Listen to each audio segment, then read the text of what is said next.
প্রবাসীর অধিকার আমাদের অঙ্গীকার, বৈষম্যহীন বাংলাদেশ আমাদের সবার স্লোগানকে সামনে রেখে বরিশালের গৌরনদীতে আন্তর্জাতিক অভিবাসী দিবস ও জাতীয় প্রবাসী দিবস পালিত হয়েছে।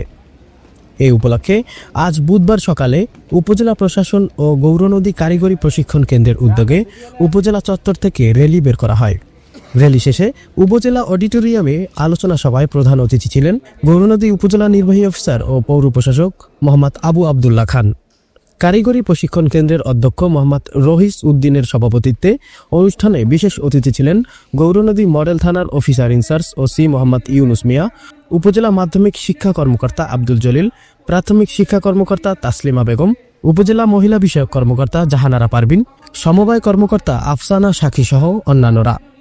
হাসান মাহমুদের পাঠানো প্রতিবেদনে আরিফিন রিয়াদ, স্মার্ট সংবাদ, নিউজ ডেস্ক।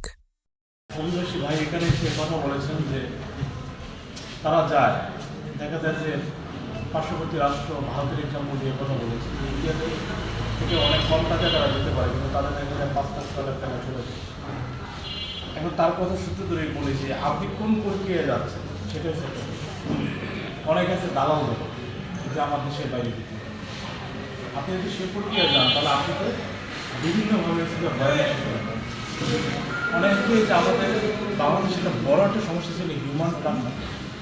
এই হিউম্যান ট্রাফিকিংয়ের মাধ্যমে দেখা গেছে যে মানব পাচার যেতে পারে বাংলাদেশে।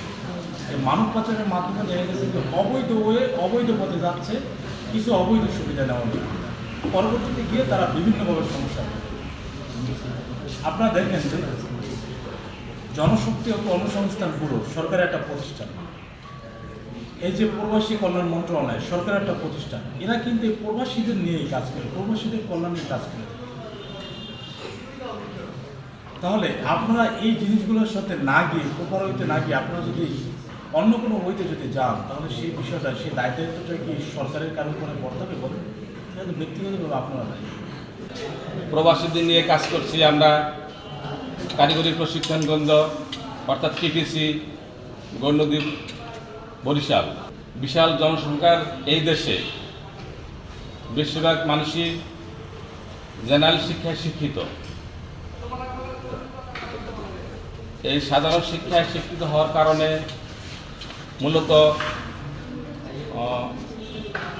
চাকরির অভাব। অভিবাসী দিবসে আপনারা আমাদের দেশ থেকে এর আগে অন্তত 20-25 বছর আগে অদক্ষ শ্রমিক পেতেন, তার দেওয়ার পরে হয়তো 2 বছর কাজ করে দক্ষ হতো। এখন এই টিডিসি মাধ্যমে বাংলাদেশ সরকার অদক্ষদের দক্ষ করে তোলার জন্য বিভিন্ন প্রশিক্ষণের ব্যবস্থা করেন। আমি এর প্রশিক্ষণ নিয়েছিলাম, ড্রাইভিং প্রশিক্ষণ। আমি 2 মাস শিখছি, ভালোই শিখায়। পরে আমি নিজে গাড়ি ড্রাইভ করতে পারি। প্রত্যেকটা প্রশিক্ষণ দরকার, ড্রাইভিং বলেন, ইলেকট্রিক্যাল বলেন, এই কম্পিউটার, এখন কম্পিউটারের যুগ।